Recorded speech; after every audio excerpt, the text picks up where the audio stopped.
आम्ही आमच्या engineer construction वाला कंपनीमध्ये 450 क्वालिटी चेक्स देतो.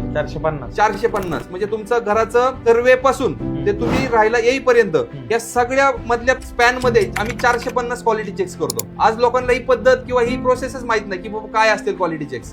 तर त्या एक बेसिक मी तुम्हाला 2-4 सांगू शकतो. क्वालिटी चेक्स, पहिली क्वालिटी चेक्स असते आमची ज्यावेळेस आम्ही प्लॉट बघायला जातो, समोरच्या व्यक्तीला घर बांधायचंय, तर त्या प्लॉटचा आम्ही पहिले डिजिटल सर्वे करतो टोटल स्टेशन मशीनने. डिजिटल सर्वे झाल्यानंतर आम्ही सॉइल टेस्ट करतो. सॉइल टेस्ट करणं हे का गरजेचं आहे, जसं आज बघतो आपण बऱ्याचशा बिल्डिंग ह्या नदी पात्राच्या कडेला बांधलेल्या असतात. खूप आहे. तर तिथं काय होतं, तुम्हाला हार्ड स्टार्टा जवळ अवेलेबल नसतो. हार्ड स्टार्टा अवेलेबल नसल्यामुळे जे तुमची ब्लॅक कॉटन सॉइल आहे किंवा काळी माती आहे हे तुमची घसरत चालते वर्षानुवर्ष. जसं तुमचा पाण्याचं फ्लो त्या मातीला चिटकतो तसं ते पाणी तुमचं माती खेचून घेतं आणि वाहत चालतं. तर जे काही स्ट्रक्चर बनतं आमच्याकडून आज, त्या प्रत्येक स्ट्रक्चर साठी आम्ही सॉइल टेस्ट करतो की बाबा किती फुटावरती त्याला मुरुम लागेल.